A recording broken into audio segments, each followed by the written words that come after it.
dan Bin beserta jajarannya. Ini golok kala petok, tapi yang sudah dibuat hari ini, yang pusakanya ada di museum. Ya, golok itu senjata, kala itu waktu atau dikatakan juga ilmu. Petok tuh pendek. Di golok kala petok itu adalah senjata, ya, senjata yang mendekatkan diri kepada Sang Maha Pencipta. Karena golok itu senjata, ya, petok itu pendek, golok itu senjata, petok itu pendek, kala itu atau ilmu atau waktu senjata yang digunakan untuk mendekatkan diri kita kepada Allah. Ya, bentuknya begini. Maaf di tempat megangnya gini nih Pak. Ini pegangan itu, ini tuh lapan Allah nih, Allah. Gitu. Di sini ada tulisan dengan huruf Sunda, tulisannya golok kala petok nih. Dalam tradisi saya, dia megangnya begini. Ya, kalau dia mainannya di dalam, nggak di luar.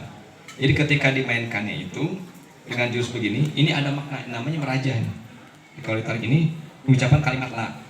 Nah, ke atas. Ilaha ke bawah.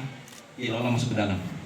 Begitu. Jadi jurusnya itu adalah kaligrafi dari ayat-ayat Allah tadi. Kaligrafi untuk mengingatkan. Karena senjatanya ini bukan untuk membunuh. Jadi maksud kalau KP itu senjata pendek untuk mendekati Allah, membelah diri kita, membelah dada kita namanya. Karena Nabi menyampaikan, man arofa nafsahu fakut arofa robahu. Barang siapa yang tidak mengenal dirinya, maka dia tidak mengenal Tuhannya. Senjata ini bukan untuk membacok orang, seninya itu. Senjata ini untuk membelah diri kita. Kenapa? Karena kalau diri kita tidak dibelah, karena diri kita ada hijaban masturo, ada yang menutupi diri kita kepada Allah, maka dengan senjata ini untuk membelah diri kita supaya ingat kepada Sang Maha Pencipta gitu ya. Kenapa? Karena manusia sesat, karena lil qasiyati qulubuhum min dzikrillah. Karena manusia sesat karena tidak ingat kepada Allah. Senjata ini goloknya sama dengan dzikir, mengingatkan kepada Allah. Sehingga permainnya kayak tadi. Ya.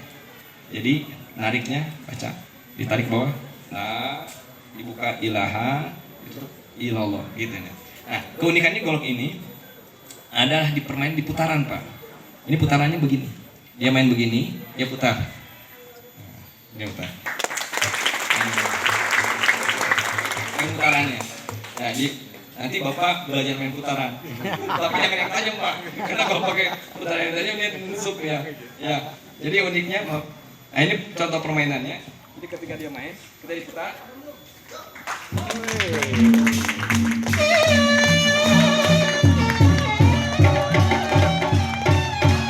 Oke, luar biasa ya. Kita semuanya. Oke, kasih. Asli.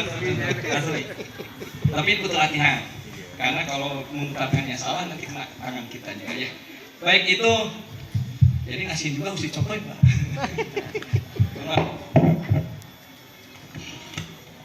Nah karena ini sudah dimasukkan ke Menkumham, sudah Menkumham Pak.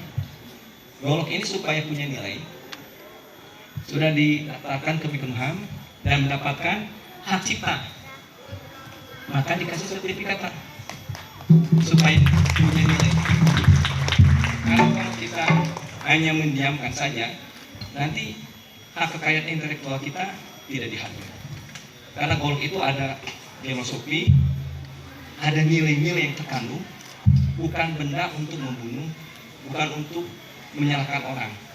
Tapi justru golok ini adalah untuk membunuh hawa nafsu diri kita sendiri, supaya ingat kepada Allah. Ketajaman golok ini dipakai untuk membelah diri kita dari hawa nafsu kita. Sangat jauh filosofinya dengan golok-golok yang umumnya. Maka kita sertifikatkan, di sini sudah dijelaskan. Di sini ada nomor hak kekayaan intelektualnya. Ada nomor sertifikatnya, ini G107 KP. Berarti Bapak ke 107 pemegang golok petok. Iya, keren. Di sini ada tulisannya Pak. Nomor serinya, nomor seri goloknya, ya di sini. Masukkan lagi. Nah di sini jelaskan. Nama golok kala petok, arti lambang golok artinya senjata, kala artinya ilmu atau waktu, dan petok artinya dekat. Arti golok petok, kala petok adalah senjata atau ilmu mendekatkan diri kita kepada Allah, yaitu senjata membelah diri kita namanya la ilaha illallah. Sejarah golok kalpetok ini berasal dari Pajajaran. Ini sejarah dari cerita, dari mulut ke mulut lah, abad 13-14 yang kemudian digunakan di Cirebon, di Banten, dan diwariskan ke saya. Dan senjata ini alhamdulillah sudah mendapatkan akte kali intelektual dari Kemenkumham sudah daftarkan. Oleh karena itu maka saya serahkan golok ini. Silakan Pak. Pak. Sini aja.